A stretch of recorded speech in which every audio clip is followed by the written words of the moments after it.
Assalamu alaikum. My name is Sarah Haider, and I am the Vice President of New Start Kafala, the first Muslim international adoption agency in the United States. In this program, we're going to talk about a lot of the things that Sheikh Omar explained are the things that we have struggled with to get across to the Muslim community at times. But I want to specify some information about how to go about adoption and foster care. What are the differences? How can we make it happen on the ground? All right, so when we're talking about adoption, I am an adoptive mother, and my daughter Hannah is sitting here. My other daughter is in babysitting, and she's very happy to be where she is. Alhamdulillah, this is a personal journey that started 12 years ago, and I want to share some of that with you. And I'm coming from the experiential perspective of being a parent, adoptive parent myself, and having helped probably thousands of people over the last 12 years. So in this conversation, we're going to talk about the mission of New Start Kafala, what led to us becoming an organization that serves the needs of the Muslim community. Why did we need a Muslim agency in the first place?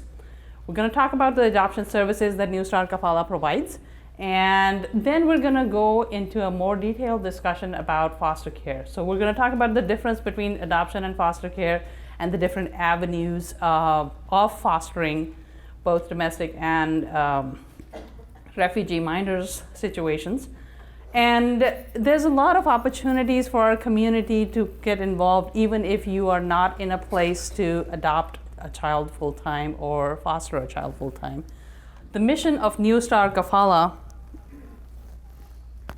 is for every child in our ummah to have a loving and secure home. We want to eliminate the causes that create situations where a child has to be orphaned or abandoned. A lot of times there are circumstances beyond what under normal circumstances we can conceive that compel a family to place a child in somebody else's care, and it is not an easy decision for any parents to place a child in somebody else's care. It is definitely a loving and kind choice. So our objective is to create the awareness, do the advocacy, get the word out, and make sure that we are able to help people understand what the need is, what the options are, and how can we facilitate their journey to expand their families through adoption or foster care. I will first discuss international adoption, since that is the primary charter with which New Start Kafala came into being. And to that effect, I would give you a little bit of a background. I started the Pakistan Adoption Group as a volunteer effort 12 years ago. There is another lady by the name of Abanani in California who is from Morocco, and she had been facilitating private adoptions from Morocco for several years, helping families get placed with children from orphanages in Morocco. So about 3 years ago, 2013, the laws surrounding international adoption for the United States got a lot stricter. And with the consequence that in July of 2014, a new law was passed whereby you could not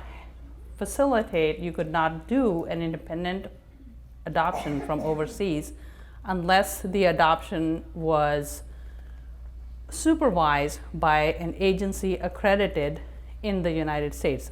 So there is a process for the agencies to be certified to place according to international adoption laws, and that accreditation is a fairly intensive process. It takes several months of reviews, and you submit your documentation, there's an audit, there's follow-ups with clients, and then the agency gets certified.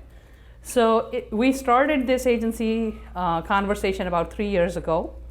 And in January of 2015, New Start Kafala was officially formed with the New Start Kafala name, even though we had been working towards it for almost a year and a half at that point. And in July of 2015, we got the Hague accreditation, the certification, so that now New Start Kafala can place children from any country where we develop a program for families in the United States, and that was a big milestone for us. So with regard to that, currently we have two programs actively working, the Morocco and Pakistan program. New Start Kafala has had about 7 years of history in facilitating adoptions from Morocco. Our staff now, Wafa is the president and I'm the vice president of the board, but independently, we had been intimately involved in facilitating adoptions before we became office bearers in this organization. So we have a history that led us to where we are today. The program in Pakistan was officially launched about less than a year ago. After we got our accreditation in August of 2015, we started the Pakistan program. And we're working primarily with ET Foundation in Pakistan. And the role New Start Kafala plays in Pakistan is a little bit different from the role that we play in Morocco because of the regulations in country. But overall, the idea is to provide Sharia compliant placements for Muslim families in the US. So with that, just wanted to give you an overview of the number of adoptions that were completed last year. Like I said, we started the Pakistan program in fall of 2015, and there were 3 cases that were completed. Actually, this number of clients in process for Pakistan has changed significantly in the last couple of months. And now, from what I understand, we've got about 12 people who are currently in various stages of development. That's as of today. The total fees for the agency are listed here. Don't quote me on the numbers. These are the numbers that I had at the time, earlier part of this month, and I believe our fee for Morocco has increased. And also the time frames, in-country time frames are about the same, but the time frame from the time you start your process till the time you're able to bring your child back to the US has changed a little bit. There's some delays in Morocco at this point. The process in Pakistan is moving fairly smoothly. So if you have questions about the specifics, I'll talk about those at the end. But just wanted to give you a little bit of an idea of what it takes to adopt from both countries. The process of adoption starts with your family's decision to adopt and also selecting the country that you want to adopt from. The first step in the process is to select a primary provider agency. This is an international adoption agency that is certified to make international placements from all over the world. Then you need to find an agency in your state of residence to conduct your home study. The home study consists of a background check, health checks, criminal investigation, as well as a home visit where a social worker comes to visit your home to assess the safety and suitability of the home for placement of a child. Once you have your home study approved, you apply for what's considered an advance petition to adopt an orphan, which is a form I-600A, which you apply for to the United States Citizenship and Immigration Services, USCIS. Once you get your I-600A approved, you are paper ready to proceed with your adoption process. The next step in the process is for your agency to submit your completed file to the orphanage that you will be adopting from. Once your file is complete with the orphanage, you will be in line to receive placement of the child. You will get a call to come and receive physical custody of the child. You can designate a surrogate to act on your behalf to receive the baby for you. Once you receive custody of the child and also get the documentation to proceed with guardianship, you apply to family court to receive guardianship of the child. After obtaining your guardianship, there's the process of obtaining the identification documents such as birth certificate and passport.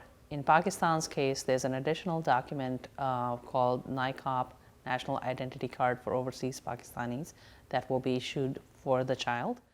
After you have all the documents, you submit your I-600 orphan petition application at the US Embassy, which once approved, gives you permission to take the child out of the country for adoption purposes.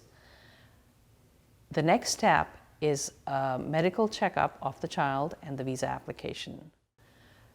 When you apply for a visa of an adopted child from Pakistan or Morocco, some of the Muslim countries, they are classified as immediate relative category 4, under which it is called an IR4 visa. When the child comes into the US, they're automatically granted the green card, the resident status. You can get the child's social security card made immediately after they get their green card. However, the child's adoption process is not complete. Usually, in most states, there's a period of 6 months after arrival during which you have a couple of post-placement visits with your social worker before you can go to court to finalize the adoption. After a few months of having the child at home and completing a minimum of 2 home study post-placement visits with your social worker, you can apply for finalization of your adoption in the US court. Once your adoption is finalized in the US, you can get a US birth certificate for the child and also apply for their citizenship. After you receive the citizenship and US birth certificate, you need to go back to Social Security to change the status of the child to that of a citizen. That completes the process of adoption for a child from international sources such as Pakistan and Morocco, where New Style Kafala works. So in a nutshell, it's about a 12 to 18 months process for most families. Let's switch gears a little bit and talk about domestic foster care, because that is something that we all see the need. And ironically, only a couple days ago, I saw a news item that really ripped my heart out. There was a case in Arlington where a father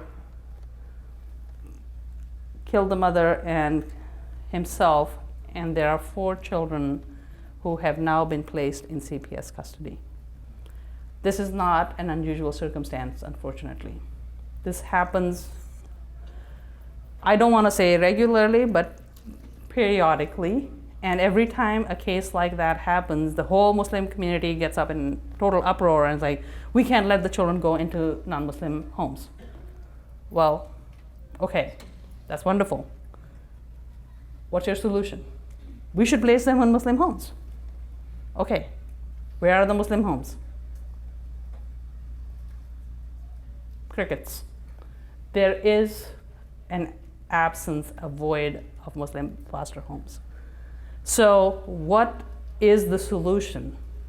Just the hue and cry that we shouldn't let any Muslim kids go into non-Muslim homes? Or are we going to actively be part of the solution and do something about it?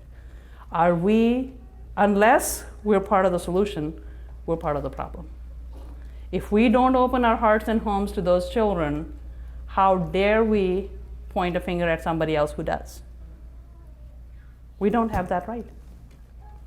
So with that, I want to talk about what it takes, the cost of not doing anything. If a child is in the foster care system and ages out at the age of 18, which happens a lot for minority and children of color in the Child Protective Services custody, the cost of a young person finding assistance is about $26,000. Has anybody heard about the School-to-Prison Pipeline? So you are familiar with what happens when a child does not get the support and services in school, and then they become an adult without having any life skills, without having any support, and they're on the street. They end up in gangs, they end up, unfortunately, there's a negative environment that feeds that negativity, and a lot of those children end up either killed or in jail. The cost of incarceration per person is $300,000 per year. When you total up those costs based on how many children are aging out without any support or ability to sustain themselves, that's a humongous cost to the society. So when we say not my problem, not in my backyard. Well, it is in your backyard whether you like it or not. It is going to impact you. You are paying with your tax dollars, you are paying with your law and order situation. You are paying with every possible dimension of life. So what can we do about it so it doesn't happen? I think our obligation as a community is to understand where the need is and what are we able to do to counter that situation. So there is a program where foster children are supported through the state beyond the age of 18, and they can continue to stay in foster care and in foster families beyond the age of 18, and the success rate is much higher when a child has, how many people here have 18-year-olds? Do you think they're capable of being independent citizens without any guidance or support?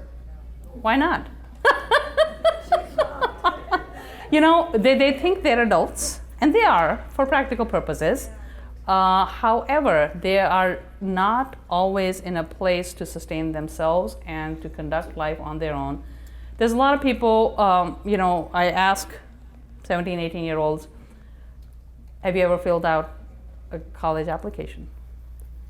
Did you need references? If you do not have a support system, can you even get into a college without references? How do you go and open a bank account? How do you go get insurance for your car?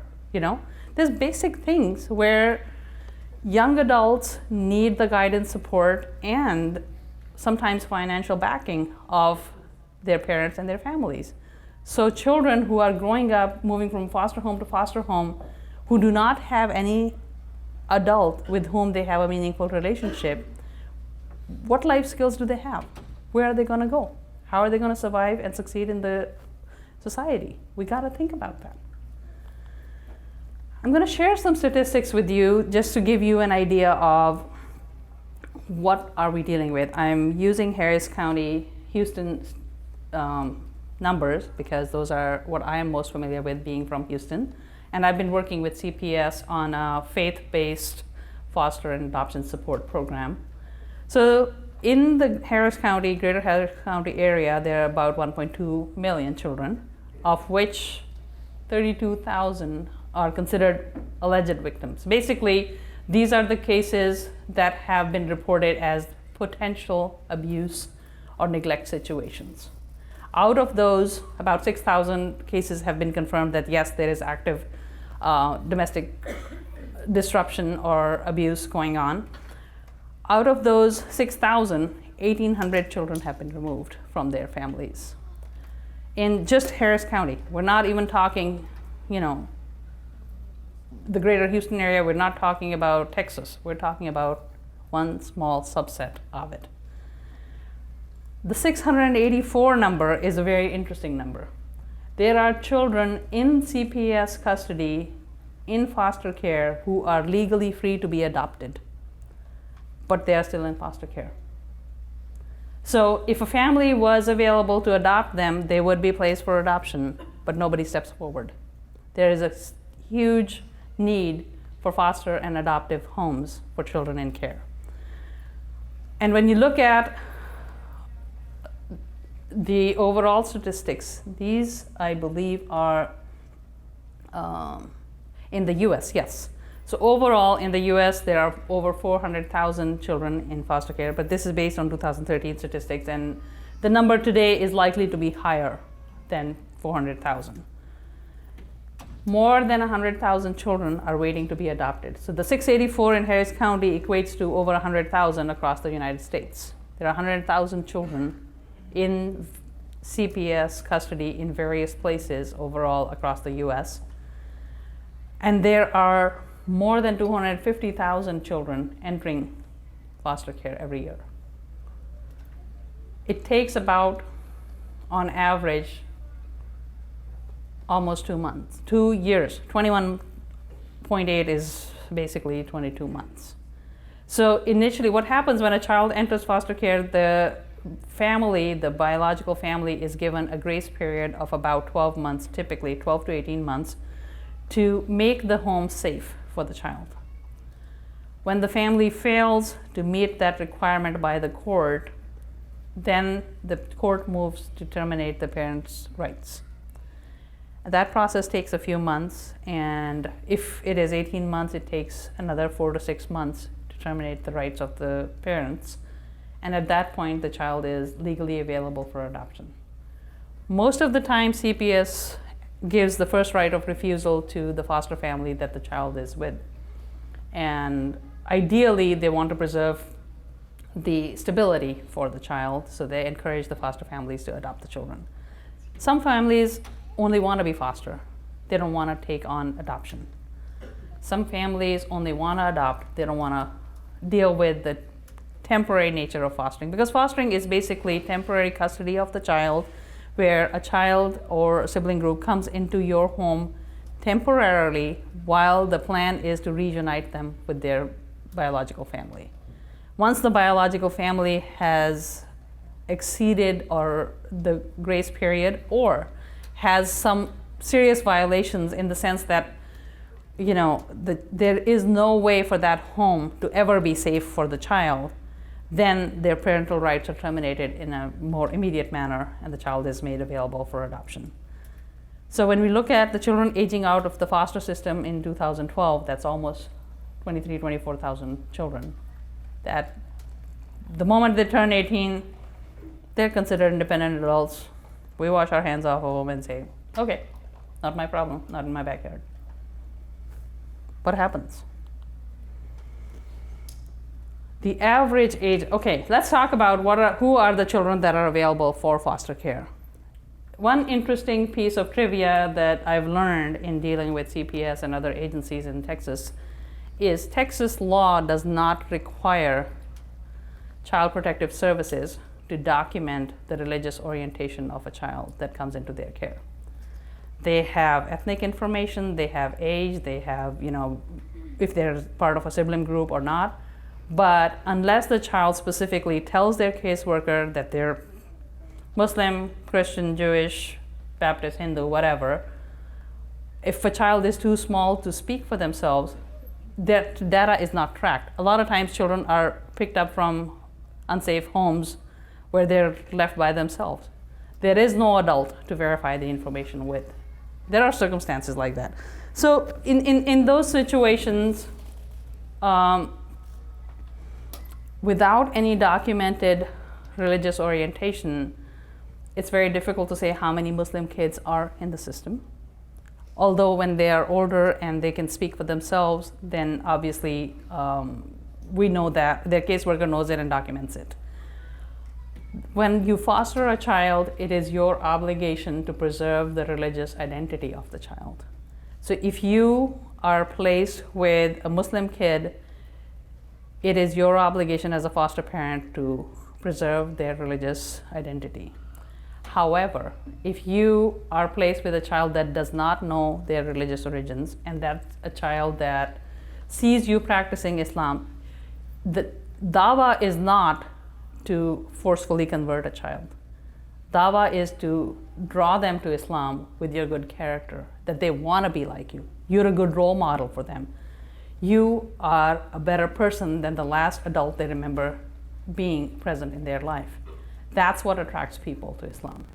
So when we talk about the children in the system, don't limit your perspective to children who are born Muslim. I don't think Allah ever said, I'm Rabbul Muslimin. Did he? What did he say? Rabbul Alameen. Why is he Rabbul Alameen and not Rabbul Muslimin? Because every child is born on fitrah. Every child is born Muslim, and then socialization makes them whoever they end up believing in. It is not our job to convert, but it is our job to lead.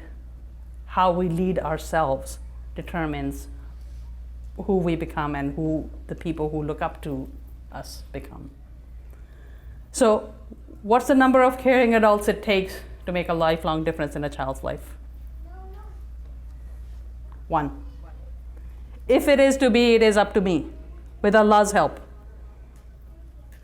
If we all, how many people are sitting here? I think we have about 80 to 100 people here. And we've got thousands of people online who are watching this. If even a tenth of those people step forward to explore, I'm not suggesting that we all take it on us.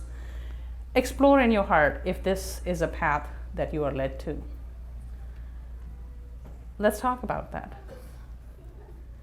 Okay? Sorry, I got a little too passionate there.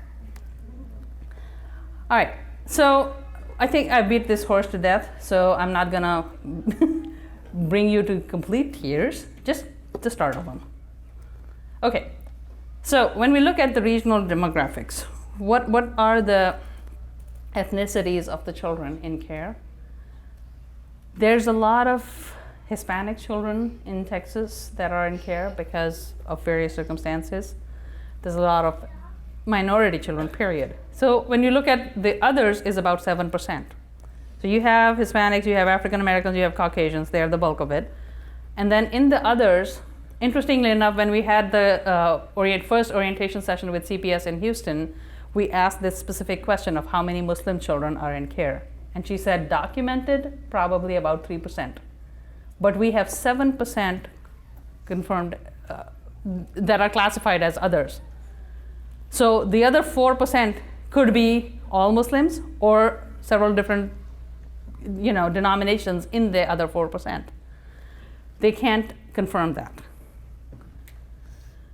So the children adopted through the state of Texas can get college education for free at Texas state colleges. How many of you knew that? How many of you know that the state pays you a stipend per child for their maintenance of monthly expenses? What do you think is the average amount of that stipend? 700, close to 700 for the $680 something per child, and that's assessed frequently to adjust for inflation and cost of living. That's not to say, and unfortunately there are families that take in multiple children and that is their primary source of income. So they are living off of the children instead of the children living off of them.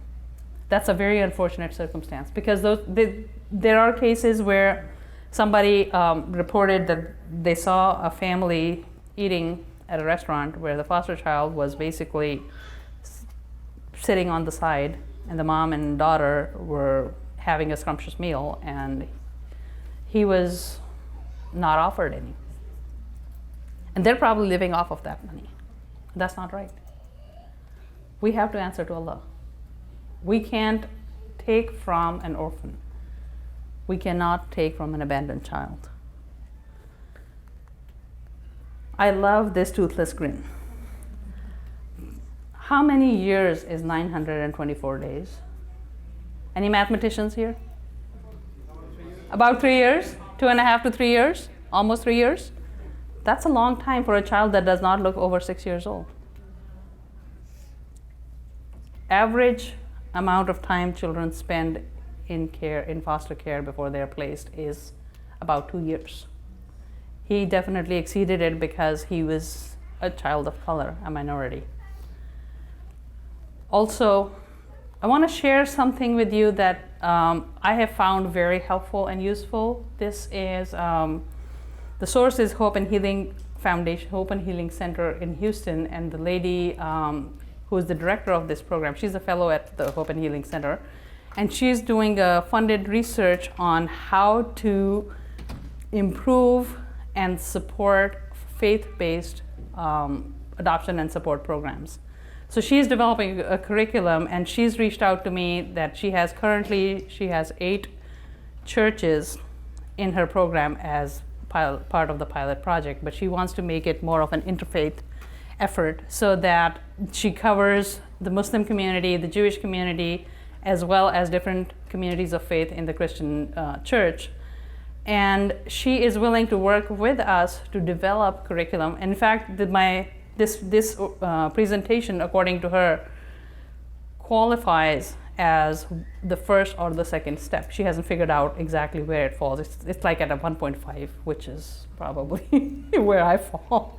But congregation education is more of a mass awareness approach, and then awareness presentation. This is more of the awareness presentation, where we're talking about the specifics of what it takes to make adoption and foster care possible for the Muslim community. And our goal is to encourage people, support people in the process. We are forming a faith-based support group in Houston. We have had the first orientation with CPS for the Muslim community. We have another session scheduled for May 14th in Sugar Land. If anybody's willing to drive to Houston for that, they're welcome. It's going to be at Mariam Masjid on May 14th from 6 to 8 p.m. And then there's a decisions workshop. The decisions workshop is really what's needed here, because a lot of people get the information and then they see what suits me and what doesn't suit me, and where do I stand? Do I want to go for international adoption? Do I want to look at domestic foster care? Do I want to look at refugee foster care? We're going to talk about refugee in a minute. But the idea is to facilitate that decision process with the families, because somebody on the outside who understands the different ways of helping a child guides them one step by step in this effort. Once you go through the decision discernment, then you go to begin the process that you choose is the best fit for your family. So whether it is international adoption or domestic foster care, then you go to the avenue that is the best fit. So for CPS, for domestic adoption, the first step would be the 2-hour orientation with CPS, the session that we're going to have in May 14th with CPS. So only the families that want to adopt domestically should attend that, not anybody who's looking for general information. And once you go through that process, the next stage is training, which is called Pride Training in Texas. That's about 30 hours of training offered in different formats. So once you attend your orientation session, they give you the application to become a foster parent. You submit that application in. After your application is logged in, you are sent the information about Pride training classes. They have weekend classes as well as during the week. So there's 2 nights a week for several weeks, or 3 weekends to cover the 3 or 4 weekends to cover the 30 hours. After your Pride training, you go through a background check and home visit, where a social worker looks at your financial and criminal background checks and health checks, and then they visit your home to make sure that it is safe for a child to be placed there. Once you pass through all of those processes and are approved, then you are licensed to be placed with a foster child. And when you go through that process, you can specify. I mean, for instance, if you only want to adopt or you only want to be a foster parent and not adoptive parent, you can say that this is only for fostering 0 to 4 years or whatever your age range is.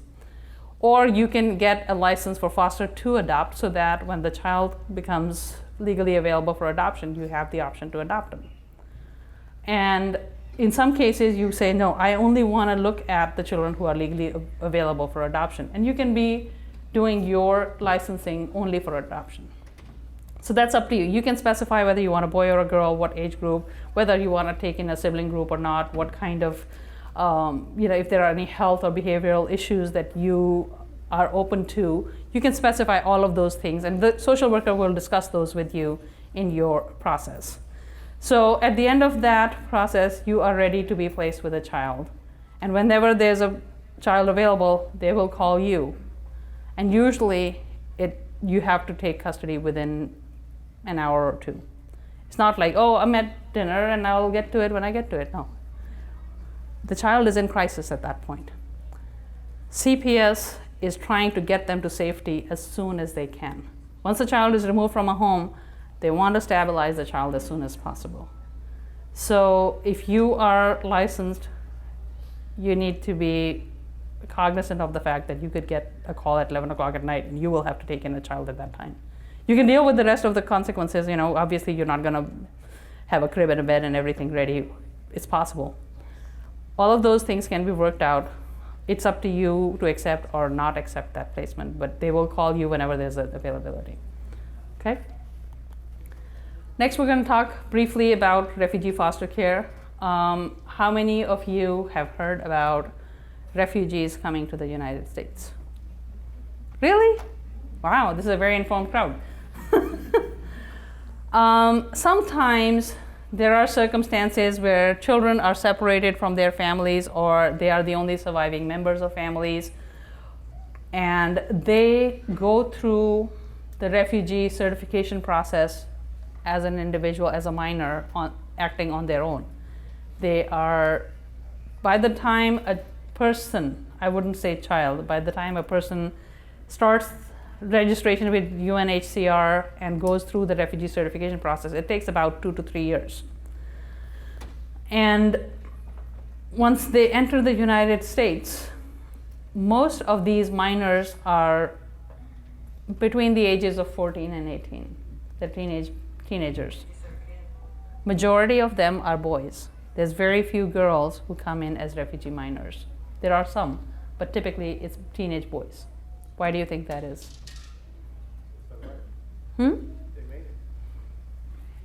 Typically, boys have a higher survival rate through the refugee filter than girls, because unfortunately, and this is a painful reality, a lot of the girls who are traveling by themselves are very, very vulnerable. They fall through the cracks more than boys fall through the cracks. It is our job as an ummah to rise to that challenge. There are 2 agencies that the United States government has authorized to place for adoption, for refugee foster care, and those are Catholic Charities and Lutheran Immigration and Refugee Services. So out of the entire United States, those are the 2 agencies that are authorized to place refugee minors into foster care. However, they've identified 20 metropolitan areas for those refugee minors to be placed in. And there's other restrictions and limitations on them. One of them being that the foster parents cannot reside more than an hour's traveling distance from the placement office. So I think for Fort Worth, their office is in Fort Worth, right, Afsha and Saira? The office for Catholic Charities is in Fort Worth, so within 1 hour driving distance from Fort Worth, the foster families need to be residing in that 1 hour area. Because why is that requirement? The requirement is there because the minors are going to have caseworkers following them in understanding their progress through the families. What we have done, New Start Kafala is working through community ambassadors, people who live in those communities, who can build the relationships with the 2 agencies that we're working with. In Texas, we're working with Catholic Charities, both in Dallas and in Houston. I'm in touch with the Catholic Charities in Houston, and we have our representative, Saira Ijaz. If would you please stand up so people can see you? Saira is our primary point of contact for the unaccompanied refugee minor program. We are in the process of developing a relationship with Catholic Charities. At this point, we do not have an understanding or a partnership in place, but we're working on it. And once we get through that, we will be pursuing this process in more detail. So please stay tuned. If you have signed up on that sheet and you have checked the box for refugee foster care, we will get in touch with you in regards to that. So these are the roles of the ambassador for New Start Kafala. If any of you are interested, I'll be happy to walk you through that. I would also like to introduce the lead of our core program, Community Outreach for Refugee Empowerment. Please, yes. Afsha Hashmi is our lead for the core program, and her designated representative in Dallas area is Saira. So that's kind of the organizational link here. I'm going to talk specifically about our Fostering Humanity program. The idea is that the whole humanity is who we foster when we foster a child. We step forward to help all the children, Muslim children, keep a connection with their faith. There are different ways you can participate. You don't always have to be a full-time foster parent. You can be a mentor. You can be a respite care provider. Respite is basically a temporary short-term care for child in foster care where the foster family, for instance, a lot of the families go overseas to visit extended family for maybe 2 to 3 weeks at a time, and the child is in services or in school and cannot go. There's an opportunity for another Muslim family in the community to be the surrogate for the time being, and that's called a respite care provider. Thank you, sir. And we also have the opportunity to be community liaison or mentor to the children who are living with non-Muslim families. I mean, this is a reality. We have Muslim children in non-Muslim families. When we partner with Catholic Charities and Lutheran Services, we offer them the possibility of a Muslim family or a Muslim person to be like a big sister, big brother, or a mentor to the child so that they can keep their connection with their faith community and bring them to Jummah, include them in Eid or other occasions, and be a resource to them to maintain their religion. We have information about our charity programs in Morocco that we have outside on the table. In the interest of time, I'm going to speak very little about that.